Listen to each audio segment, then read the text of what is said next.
Hey guys, so I thought of discussing AOP, Spring AOP, but let's keep that one. Once we let's bring it back again. Let's keep on hold on that one and start Hibernate. Once we start integrating Spring and Hibernate, then we can bring Spring AOP so that we can get understand better. Like without explaining transactions, without explaining mm, the flow, it's difficult to explain with examples Spring AOP. So I will come back to Spring AOP later. Okay. So we are going to discuss about Hibernate today. What do you guys know about Hibernate? It's a basically ORM tool. Hibernate is a ORM tool. Where it fits into our application, we know. Let's take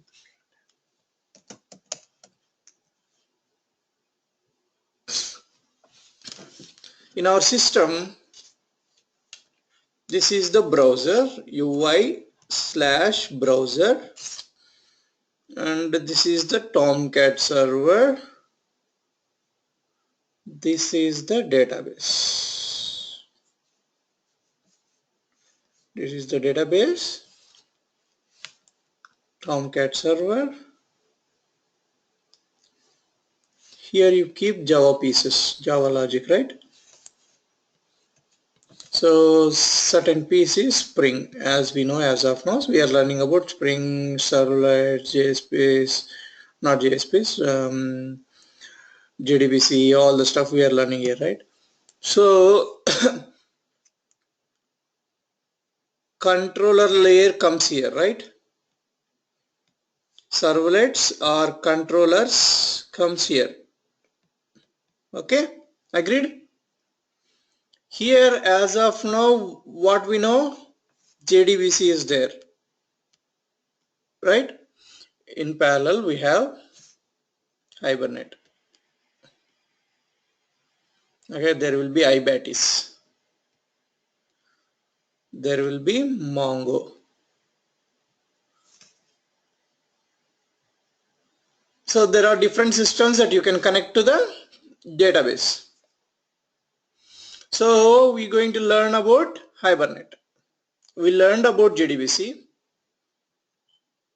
We are going to learn about Hibernate.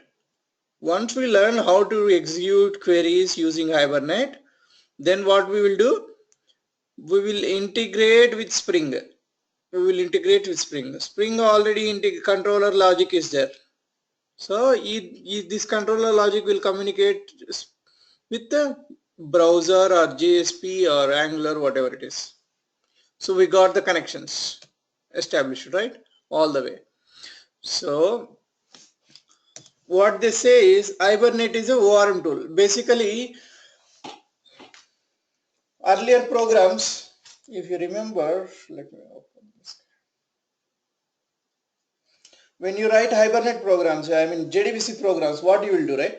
You write all your SQL queries. You write all your SQL queries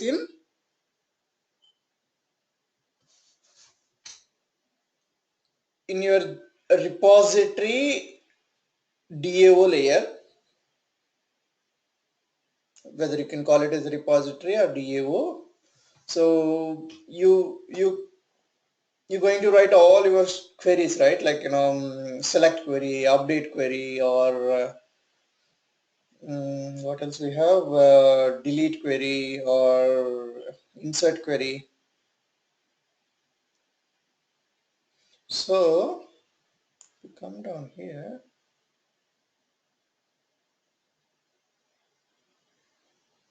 Repository. So you're going to you defined all your queries here. So which means this piece, the highlighted piece is this is better. So the highlighted piece is what? The highlighted piece is here is what? a typical SQL query, right? A typical SQL query that you are using it in your Java code to communicate to the database. So which means, simple way, even though you are a Java developer, in order to become a fully technical Java developer, you need to know other language. In this case, SQL, right? That is the challenge. That is the one of the challenges. That is the core challenge. That is the core reason for introducing Hibernate. What Hibernate says is, you are a Java developer, be a Java developer, you need not to worry about SQL queries, or you need not to learn SQL. All you need to do is write your Java code, write your objects, define your objects, and let me know what I supposed to do, whether you want to create, whether you want to delete. Just to give me a heads up, like, you want to save, you want to insert, right? Use the method called save. I will take the responsibility of creating the SQL query, inserting into the database, all the stuff. So it is becoming a bridge between your Java and SQL. Your Java is represents in terms of object, and your database is represents with relations, relational database, right? RDBMS. So Hibernate is a mapping tool between your objects and database queries. So what simple way? The more you do programs, you will understand. This is plain way of explaining, like,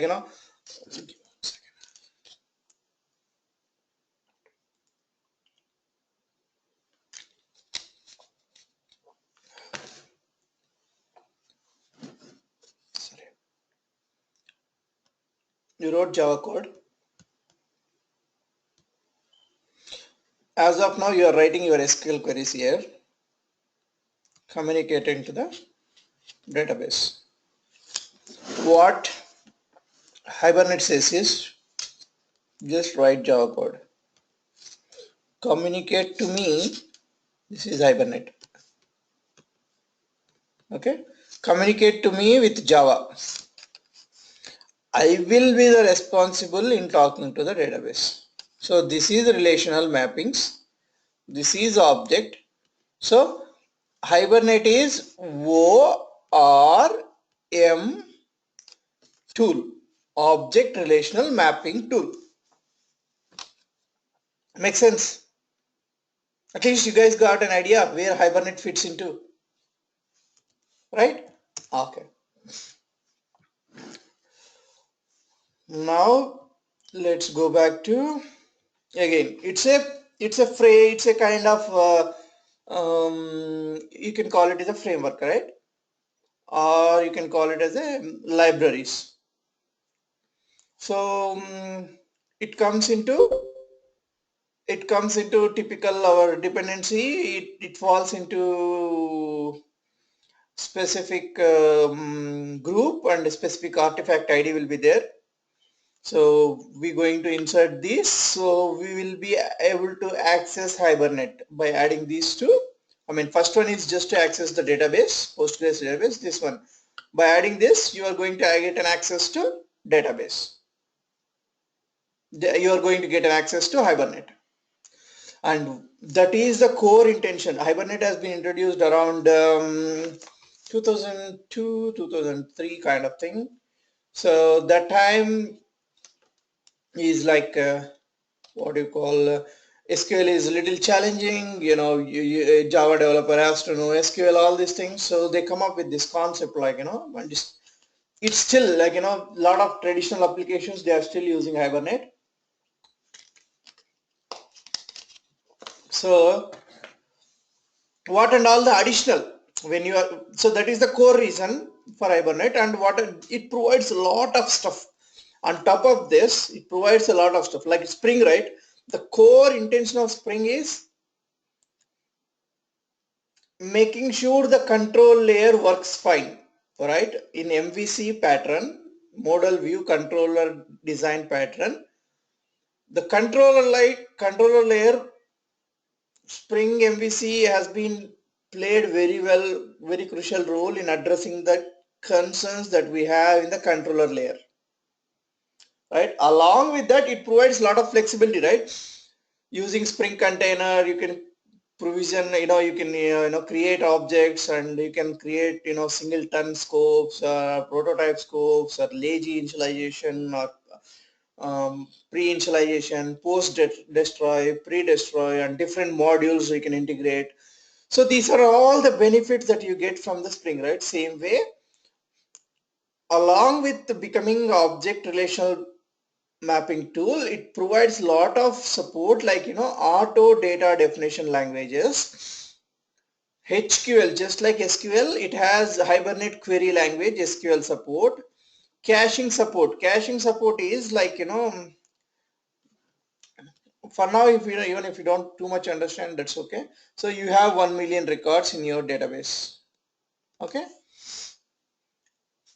and you are using 500 records, specific 500 records, more number of times, like you may be having 1 million records, but 500 records has been used a lot. Remaining 9.5 million, 0.95 million data records are not used much. So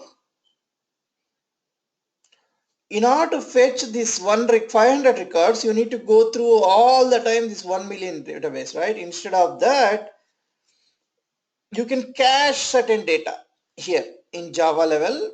In Java, you can cache, keep that records here, so that if some request comes, if it is available here, you don't need to go to the database, because database connection is costlier in terms of technology, in terms of performance, in terms of network connectivity. Database connection is costlier.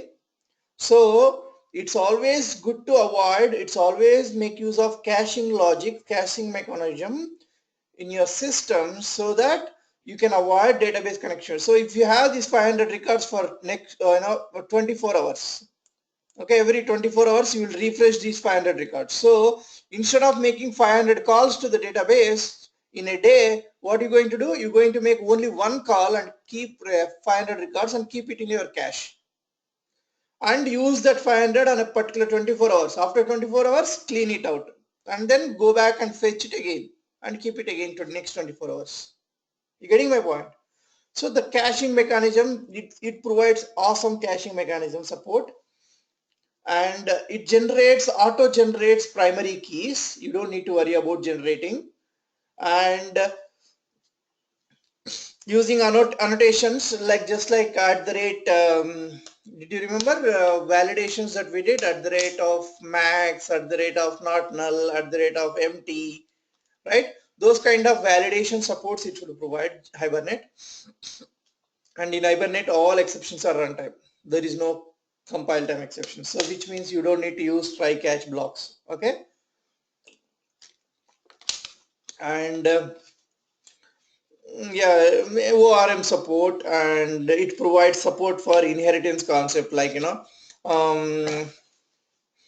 inheritance concept is like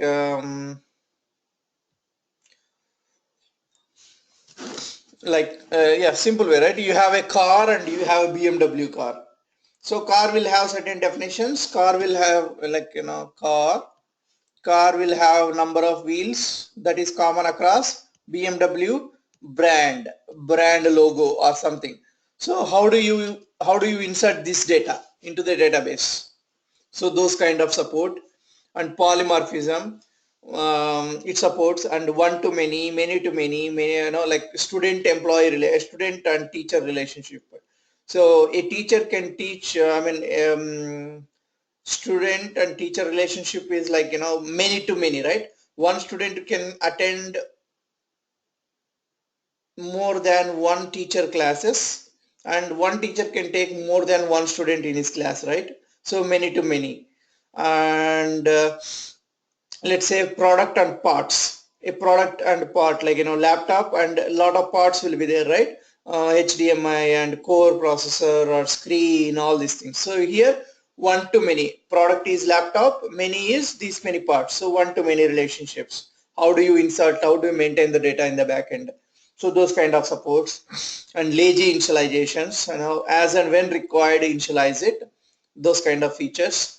Search feature and built-in connection pools, so you don't need to create a connection every time it has a connect. It will create a pool, and then from pool it will provide you data. uh, in order to generate queries, it uses native queries. For dialect, it uses dialects. And criteria queries is like, you have multiple tables in the backend. Without writing SQL, all these topics we are talking about, without writing SQL, we can achieve using Hibernate. We will see how we achieve, but these are all the benefits. I'm just reading it out and explaining point by point. Criteria queries is like, if you want to write a join, right, what you will do, select if you want to join A and B table, what you will do using select queries, select A column table column, yeah, A table columns, B table columns from A table comma B table, where A dot primary key equal to B dot primary key, blah blah blah, right? Those kind of complex queries can be addressed using criteria queries in Hibernate. And yeah, no need to write the database statements, and it reports transaction management. Like, transaction management is something like um, what is, so you are transferring an account, right? You have a 3,000 in your account, and your friend is having $100 in his account. Okay, so $0 in his account, simple way. So you are transferring $1,000 from here. So what it's supposed to happen, first to deduct $1,000 here, so it will become 2,000. That is one transaction, and update this account with 1,000 transactions, right? Two transactions. This is one transaction, this is transaction two. So let's say after deducting one transaction, after executing one transaction one, which is reducing the amount from 3,000 to 2,000, something happened. So the increment doesn't happen, right? So that is the reason transaction is making them together, which means even though it executed, if it fails, roll back. So make it 3,000 again. That is what called transactions. So it provides very nice transaction support. No need to write JDBC statements. That is advantages. Basically APIs, high level APIs.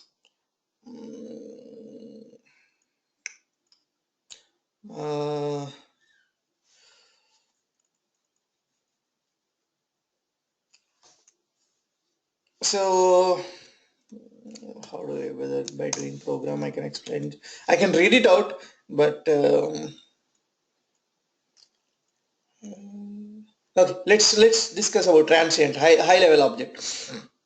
Okay, if you write a simple class, okay, product, so product is going to have parts and product name, product cost. Let's say simple way, product class is there, and product class is having product name as a string and product cost as a double. If you write like this and you haven't used any database saving logic, that is called transient object. Simple Java class is called as transient object. As soon as this object you provided to Hibernate,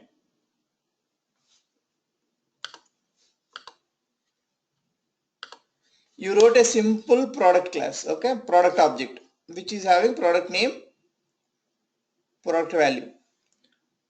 Okay, you initialized, you created from this class, you created a P1 object. Okay, this is a class, product class.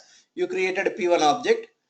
So it's still transient object. Okay. As soon as you give it to Hibernate, why you are giving it to Hibernate? In order to store into the database, right? As soon as you give it to the Hibernate, it will become persistent object. You can call it as persistent object got persisted. Object got persisted. As soon as you detach, you remove from Hibernate. Once you persisted, you remove, right? You detach. It will become detached object. So that's what three objects. A single object, the stage has been P1 object state at this level is transient. When it move to Hibernate, it becomes persistent. When you remove from Hibernate, it becomes detached. Same object you calling what level it is. So before saving, you can call it a transient object. If once you give it to Hibernate, it becomes persistent object. Once you remove from the Hibernate, it becomes detached object. Okay. And session factory, session and transaction. So session factory is, you will have entire application, you will have one session factory, which means a simple blind, blunt way in order to say, simple, simple way in order to, how do we say the session factory is all providing your database details. Providing all your database details, what is the database, what is the schema, what are the tables, and what is the dialect, what is the username, what is the password. So this is the data that is going to be saved in session factory. You remember factory design pattern? Cars, if you remember, car design, car factory pattern, car factory, you simply ask for car, it will based on your input, based on your, if you ask for BMW car, it will give you all the details of the BMW factory. You remember? Same thing here. Session factory also, what it gives you sessions based on the configuration that you did, based on the database configuration that you provided to the session factory. It will give you the session, a connection. Session is a connection, and it is for entire applications. You can create as many sessions as you want. Yeah, you can create as many sessions as you want from session factory. Like you can create as many cars as you want from car factory. And this session is again we can keep it in transaction. Okay, you can start in a session, you can have a transaction where you can execute as many database queries as you want, like one database query, second database query. So if you want to do these two together, you can use begin transaction, like I explained in earlier example. Insertion, I mean removing your amount from your account, adding amount into your friend's account. This should happen always together, right? This should be considered as an atomic transaction, because if one fails, the other should not execute, right? If second one fails, first one should roll back, kind of thing. So in order to execute together, you need to have a transaction. Transaction is, you can get transaction from session you get from session factory you can get from database configuration that you details that you provided. Okay, let's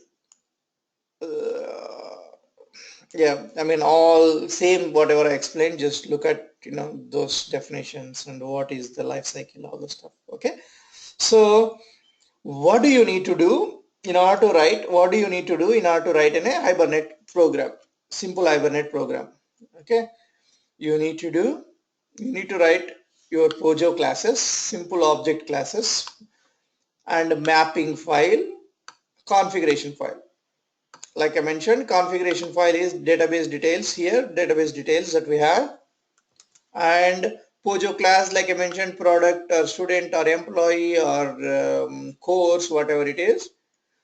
Mapping file is which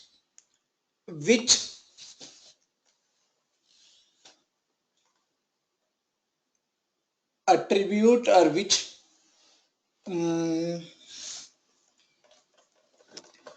what you call it, which attribute or which attribute is mapped to which column. Like if you have a student name and course and ID. So in database, you need to tell what is the table name for the student class that you wrote, and what is the column name for name, what is the column name for course, what is the column name for fee, what is the column name for ID. You need to map it. That mapping logic need to be done here. Configuration need to be done here. That's it. By doing that, you established a connection. How do you establish a connection? There is a typical class few statements. I'll show it to you. Okay, first program, let's do it. Simply doing is helpful.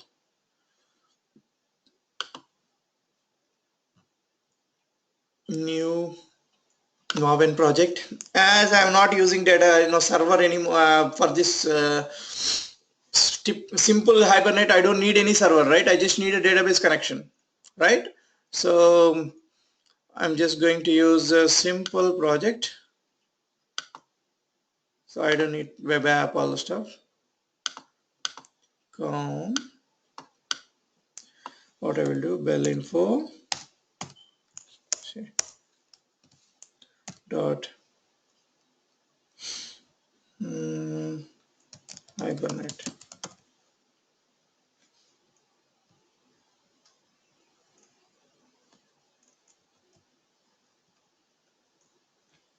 Whatever, it's okay, Hibernate.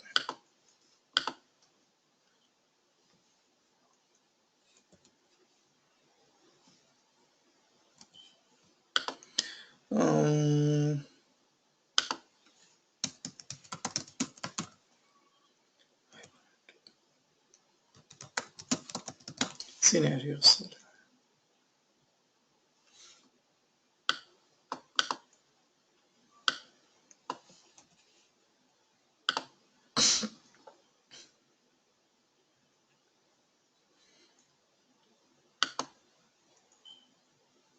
Yeah. First thing what we need to do, so simple way, copy all the form configurations that we have from here to dependencies.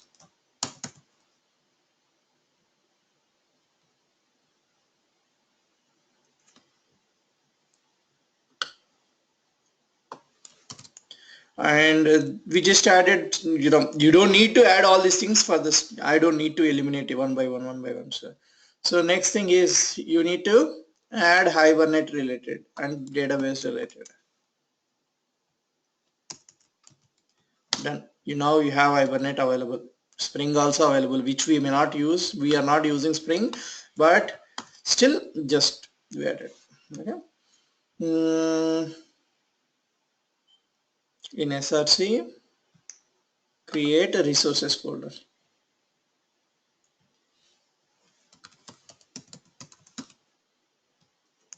Okay. This is where you're going to write two files, okay, two XML files. So Spring understand, Tom can understand which file, web.xml. Spring understand which file, servlet name hyphen servlet.xml, whatever the servlet name hyphen servlet.xml, that is what dispatcher servlet understands. So what are the files that Hibernate understand? There are two files. Hibernate one is configuration file, another one is mapping file. So configuration file, what is the naming convention for configuration file? So you can easily readable and more understandable. That's the reason they will say configuration file is, I'll just say Hibernate. You can say anything, okay? Hibernate dot cfg configuration.xml. Okay, and another XML file we need mapping file. So let's say we're going to talk about student, so we can say student dot Hibernate mapping HBM, okay, dot XML. So this is the naming convention. Dot HBM dot XML for all mapping files should be dot HBM dot XML, and whatever the Pojo class that you want to map. Okay, that is one thing. And this one is .cfg.xml. You can call it as Hibernate or like Hibernate1.cfg or whatever the naming that you want. Okay. So let's write Hibernate configuration file. Okay. So I think I configured something. Yeah. First we thought of writing CFG file, right? Configuration file. So we need to take the DTD first.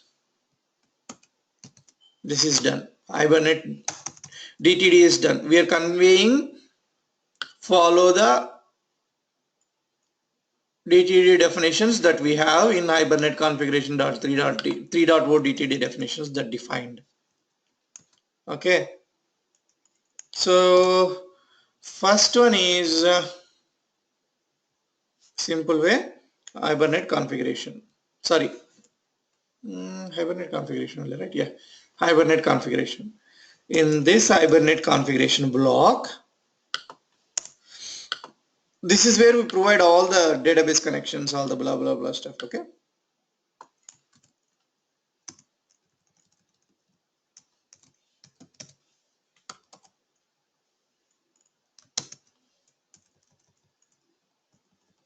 Hibernate configuration inside. So this is Hibernate configuration. Yeah. Inside you will get the session factory. Based on the Hibernate configuration, you will get the session factory, right? That is what they are doing. Session factory. Inside session factory, you're going to provide all the database details. How do you provide? Property name. These are one-time thing in your entire application you will do, and these are understand by Hibernate. So Hibernate name is Hibernate dot connection dot driver underscore class. What is the driver class that we have?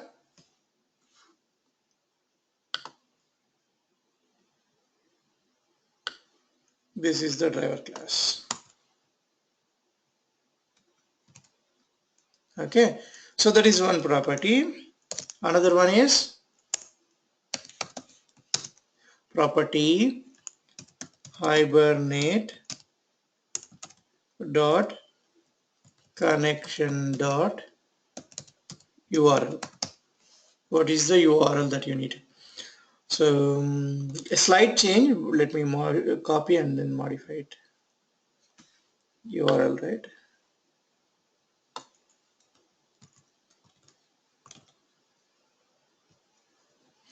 Hibernate connection.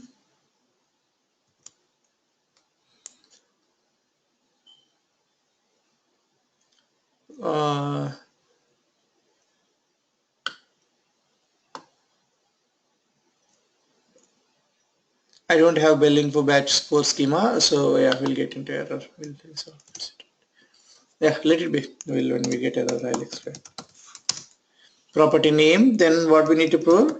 Hibernate dot connection dot username. What is Hibernate? Postgres. That is my username. And what is the next? Password.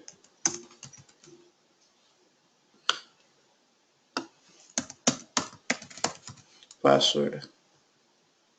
ABCD 1 2 3 4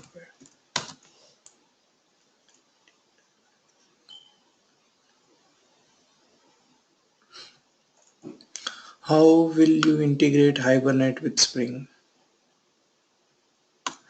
No, it's more than that. Like,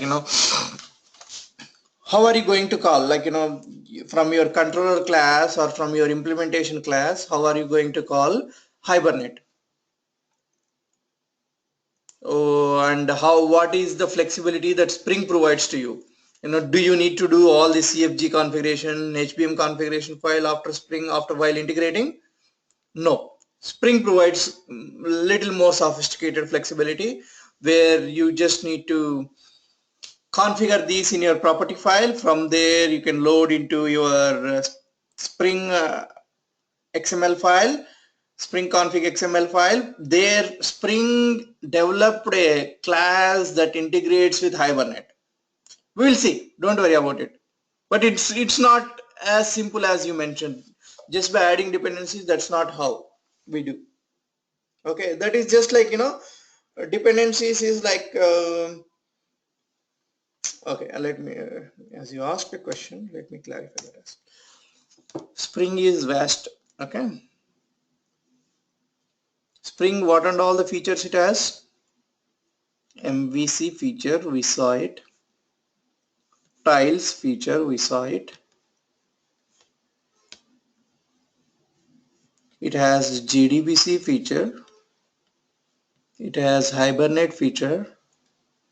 It has AOP. Hibernate feature in the sense, how do you connect to the JDBC logic? Simply using JDBC in Spring. This is module, right? So module based, if you want a JDBC based connection using Spring JDBC file, you can integrate, you can call JDBC. If you want to call Hibernate classes using Hibernate, you can use Hibernate integration class so that you can call all the Hibernate logics. So it provides you the flexibility and it provides you to the integrity. I mean, if tomorrow somebody comes with IBATIS, right? It's not tomorrow, it's already there. So Spring provides you flexibility to connect to that guy. And there is a Spring data. So there are a lot of flexibilities that module based integration that you can do with Spring. Okay, make sense?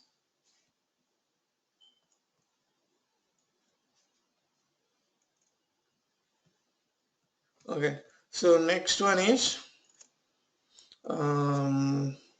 you need to provide the dialect. Hibernate dot, this is fixed actually, you don't need to dialect just to support the native.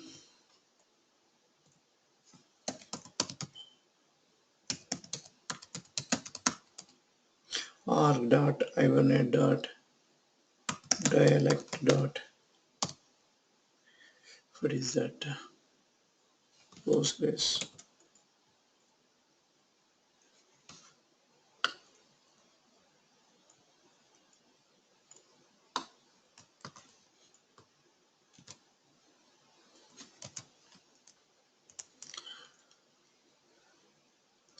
Let me see if it works for me.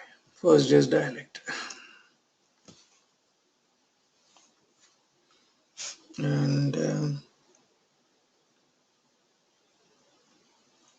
I think we may need to use the Postgres. Let's see what is that, right? We will fix it if it doesn't work. And you need to provide what is your schema name, right? Default schema name, which one you need to consider. So property name Hibernate dot default underscore schema. Bell info batch, right? So Hibernate, something, I call it as anything like HB schema, let's call it schema. Instead of HB, HIB schema makes sense. Hibernate schema, something like that. And then if you want, I just want to see the queries, so I'll explain, don't worry. When you run the query, you will see what exactly each line does. Show underscore SQL. So I'm just asking in my log file. When you're running, show me what queries that you are executing internally. Hibernate says I'll take care, but you still, if you are interested to see what queries that it is executing, then you need to say show SQL equal to true. Okay, and one last thing you need to do is, this is important, I will explain what is it here. Hibernate name. First let me execute and explain. If I forgot, remind me. Okay. HBM to DDL. While converting, what is my role? That is what do I need to do when I'm converting Hibernate mapping to DDL, data definition languages. When I'm converting HBM to Hibernate to SQL, what is my role? Currently I'm going to say update. Don't do anything, just update. If it is there, yep. What is update, I'll explain. Okay. Okay, HBM to DDL dot auto, right? Yeah. And then let's say hold on to it and come back to your program, Java program. Okay. What only, let's say I want to store student related stuff, right? So I'll call student. I'll call it as private int id, private string name. What we can take, private date, private string course. Let's add what is the private string marks. This is my object.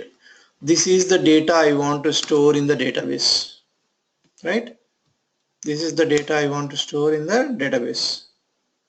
So let's generate Pojo. So how do you map this Pojo object? How do you map with the Pojo object to relational mapping? So I'll show it. Okay, nice.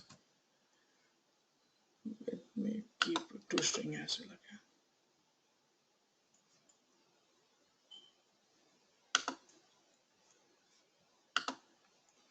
Okay.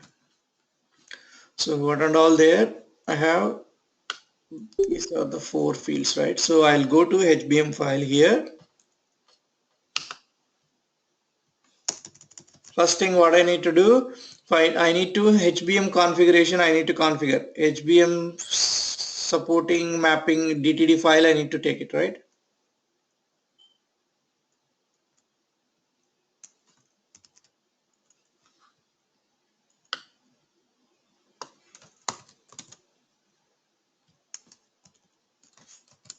So I got HBM. Here I'm going to write one at a time, like in XML configuration. I'm going to map it. The way I'm mapping right now is simple. I'll elaborate more as and when we do programs. Hibernate mapping I'm saying, and inside Hibernate mapping section I'm going to say what is the class that you want to map with. I know you need to provide fully qualified name. So what is the fully qualified name of the student class? com_bell_info Hibernate. com_bell_info Hibernate dot student. Okay, this student need to map with which table? What is the table? What is the name of the table that you want to? So table, can give to student, table equal to student. What is the schema, database schema you want? Where do you want to create? Which schema I want to consider? You mentioned in your configuration file HIB schema, right? So copy that. Okay, Now inside this class you need to provide a mapping. So I'm going to say ID. ID is nothing but primary column equal to ID.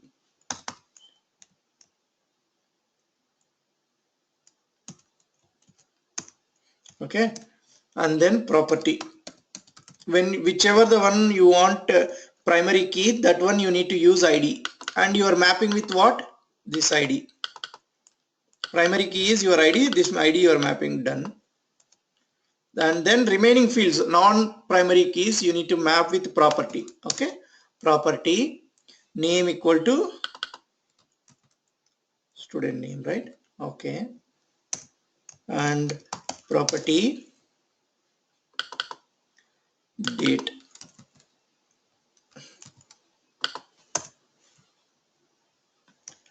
Property course.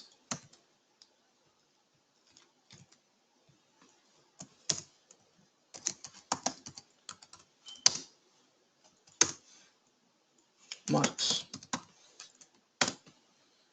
Okay, just keep this.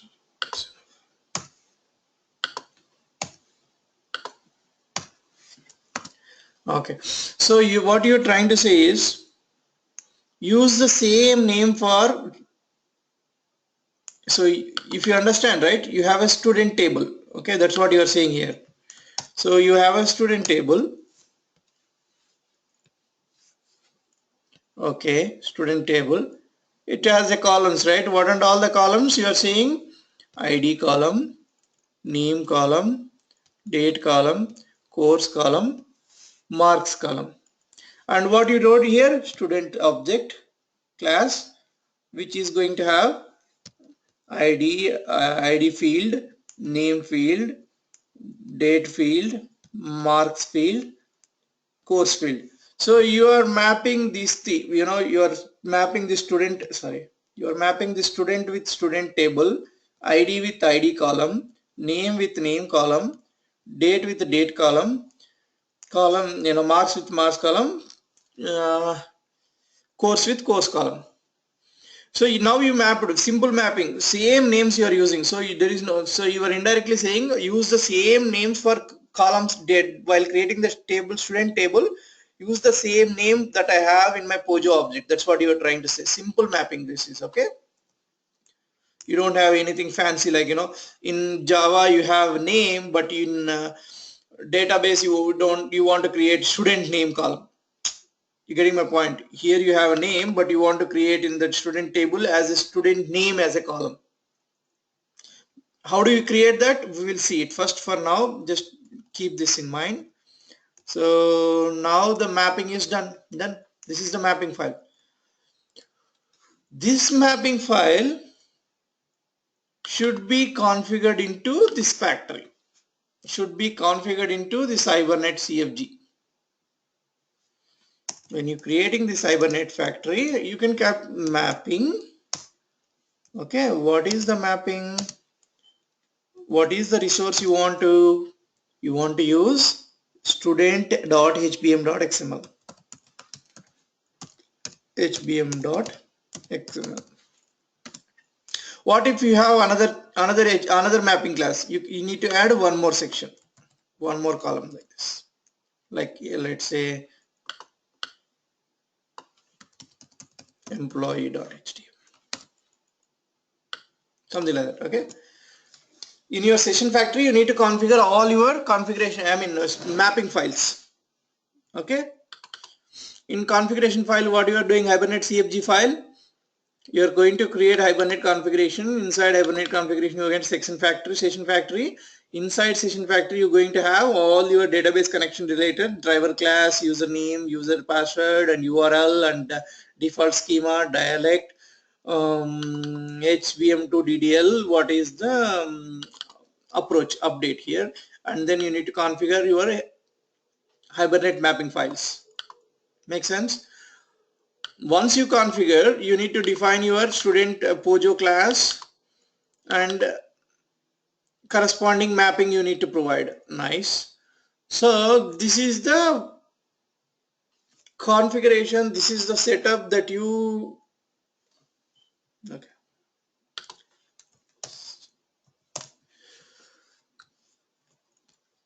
database, you provided how Hibernate, you provided whatever the definitions Hibernate said, this is how you need to say. So you provided all this configuration, CFG files, POJO objects, and HBM files, all these things that required for Hibernate, you did, you configured everything. But somebody is going to call this guy, right? Somebody is going to call. That calling client logic we're going to write, so that these operations will execute and you will see the results here, right? So that client logic we're going to write in app class. You remember how do we load Spring container? Class path XML, and then you load that XML file into, and then get bean, whatever the beans that you want, right? Same thing here, nothing much difference. What you need to do is, first you need to get the configuration CFG equal to new configuration.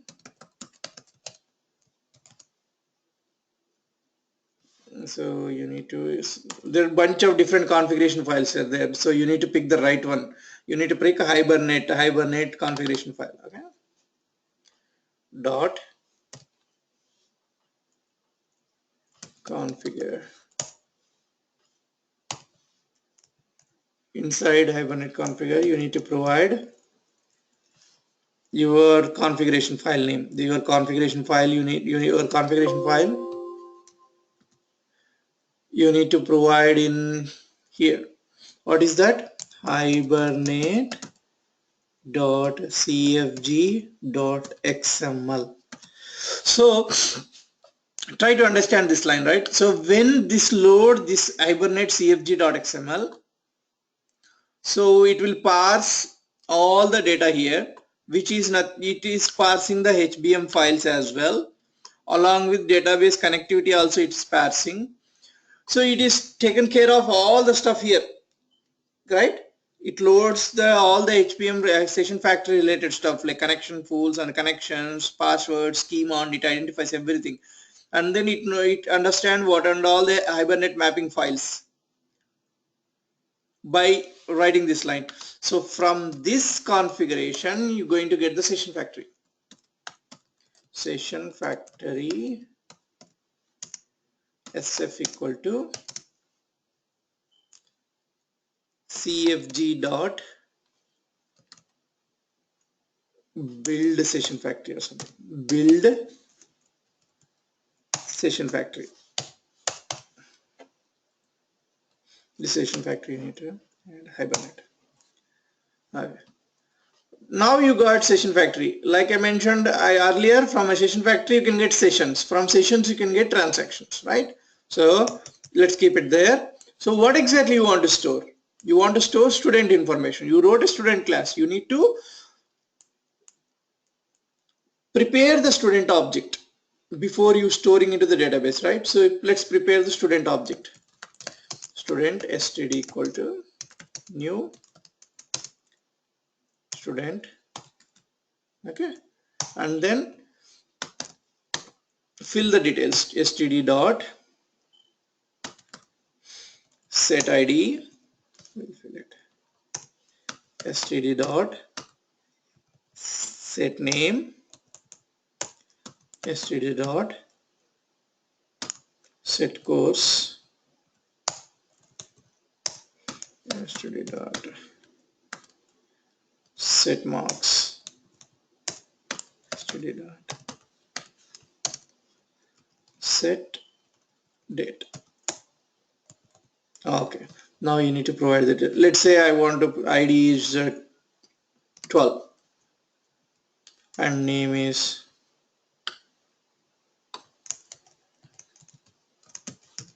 Raj. Course is Java. Marks is 30.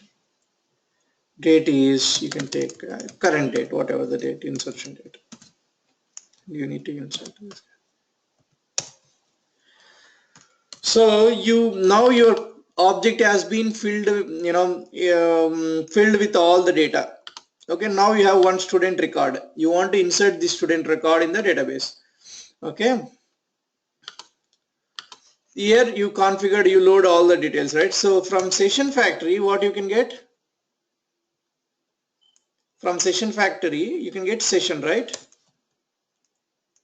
Session is equal to session factory dot open session. By adding open session, you will get the session factory. No, you get the session, sorry. You get the session. Okay, nice.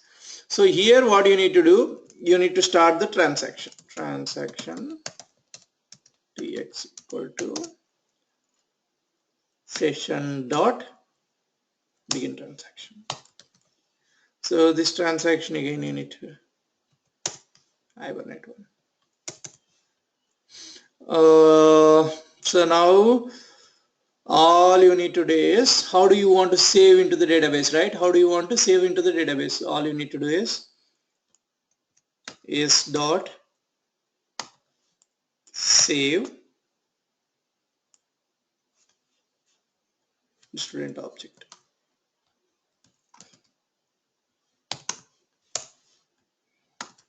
That's it. And then you need to do transaction dot commit. I'll explain, don't worry. Then clear the transaction dot evict.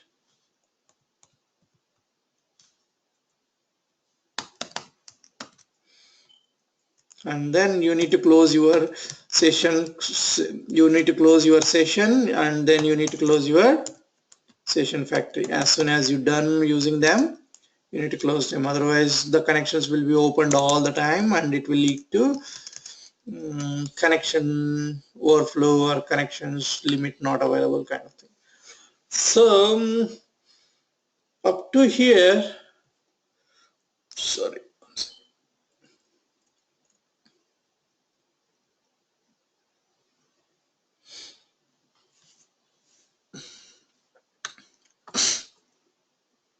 this part, okay, the above part, comment section I'm just skipping so that you will understand. You can call it as std object is in transient state. Okay, as soon as you save it, as soon as you write this line, that goes to persistent state. Okay, then when you say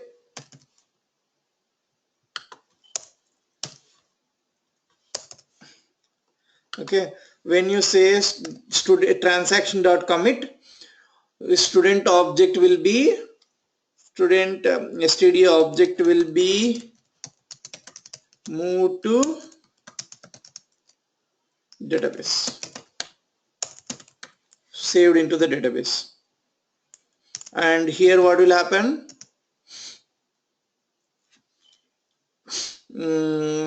From here std object is eligible for garbage collection.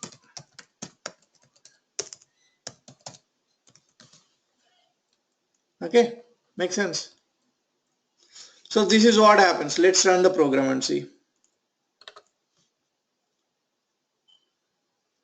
Java application.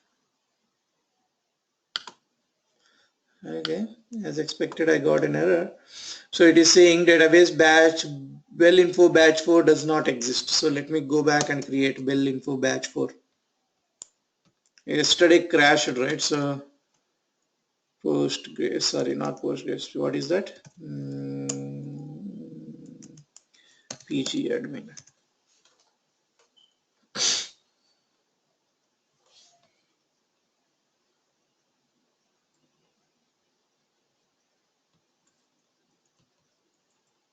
ABCD 1 2 3 4 5. Don't crash. Okay, nice. So I'm going to create a database here, new database. I'm going to call that database name as Bell Info Batch 4.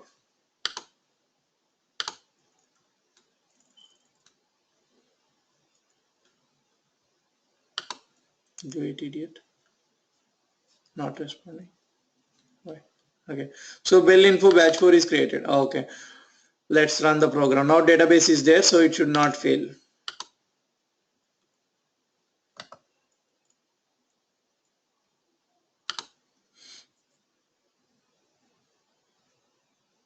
Okay, it still failed. Why? Relation Hibernate HBM schema dot student does not exist. Okay, schema is not there. So let me go back and create HIB schema. It's public schema only there. I need a new schema. Okay, I created a schema. Does it have any tables? Tables is 0. Hibernate schema tables is 0. Student table is not, also not there. Okay, let me go back and run the program again.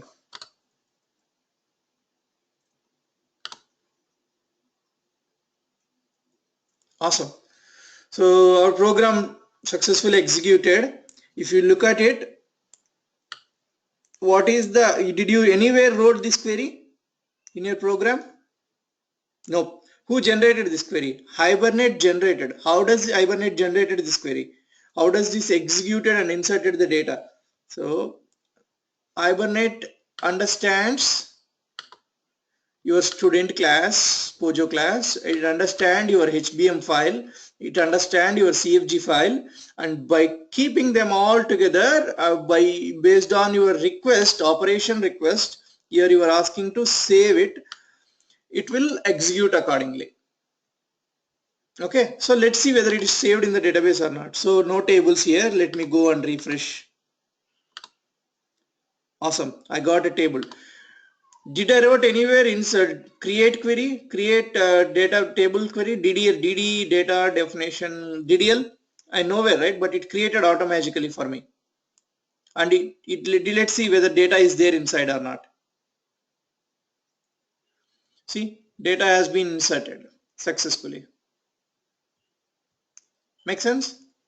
So you haven't created the table, you haven't inserted the data in a row, right, into the database, but somehow it triggered. How does? It's Hibernate responsibility now onwards.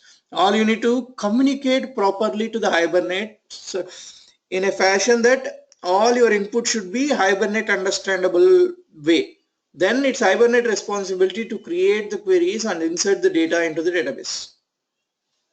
What is the way to communicate to the Hibernate? You need to write your configuration file, you need to write your mapping file, you need to write your Pojo classes, then get your configuration loaded. In from the configuration, get your session factory loaded. From session factory, get your session loaded. Once from session you start the transaction, then you start asking, whatever the way you want to save, you want to delete, you want to retrieve, all these operations. We just tried only save. I'll show you remaining operations. And then when you, each line here important, like the state of the object will be modifying, changing. When you completed this line, student object will be persisted and it will be moved to the database, kind of thing. Okay, nice, perfect. Another thing I forgot to tell you guys is, so let me run again this program. What will happen, we'll see. Before running, insert query, and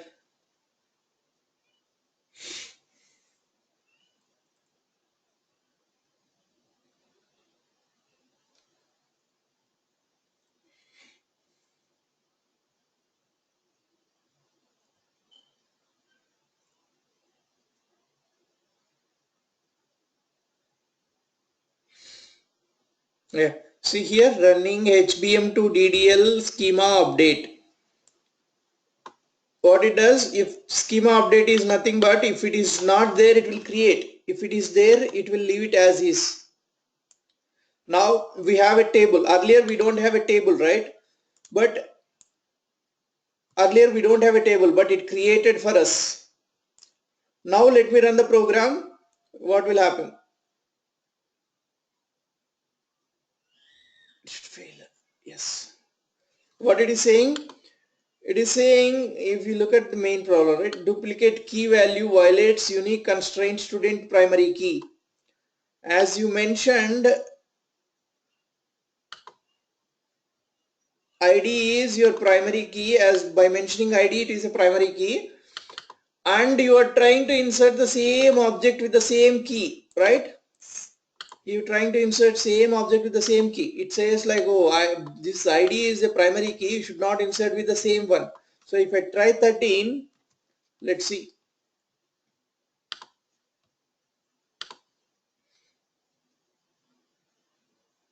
It inserted. Let me go back and see here.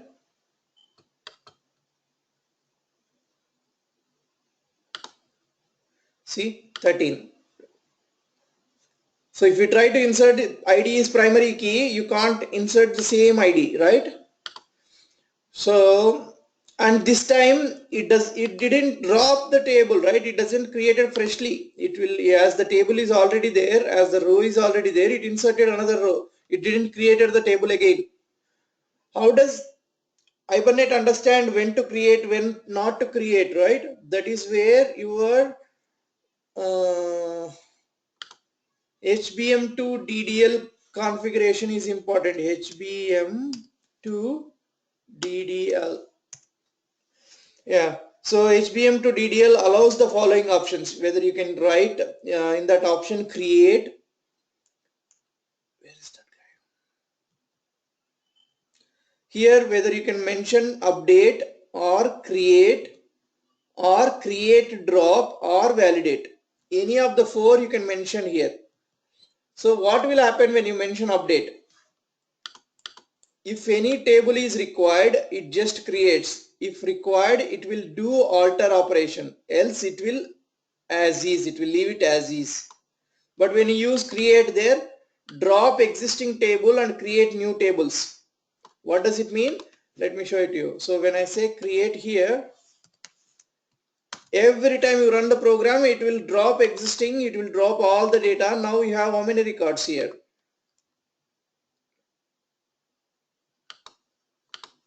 2 records, right? So if you try to run this program,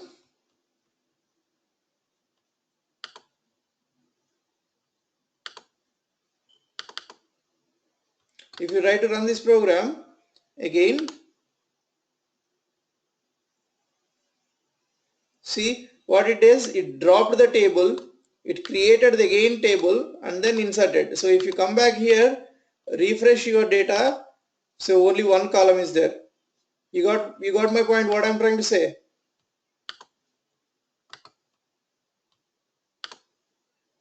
You see what I'm trying to say? Why is it like that? Because you conveyed Hibernate through configuration file HBM to DDL auto. How do you, if there is no table, what you need to do? So this create, how the create acts, it doesn't care what data it is there, whether table is there or not. If it is there, simply deletes and creates freshly. If you have update, so if any table is required, it will create. If table is not there, it will create. If table is already there, it will use the existing table. That is what use of update. Create drop is when you call session factory download, then drop create drop is existing tables will be dropped, it will be created, and then before completing your program again dropped. So when to use for testing purpose, you can use this one. For testing purpose, you can use this one. Validate, what it will do, validates mapping schema against table schema, required column not found in the table. So it's always good to use updates and safer it is, so that it never drops it. If any table is there, if the data is there, it doesn't drop it. Okay. So you understand to some extent how Hibernate works, the basic core part. We'll go now. Once you understand this, we're going to keep on using this configuration file, this kind of HBM files. All we're going to do is how we're gonna call attend all the operations that we're going to do from here. Okay, tomorrow we'll see select, delete, update, multi-select, criteria queries, and we can start. Okay, thank you guys. Hello, sir. Yep, tell me. Yeah, day before yesterday we discussed about spring tiles, right? Yep. Yeah, we are experiencing many problems in that. We copied the same the what the code is in your website. We copied the same, but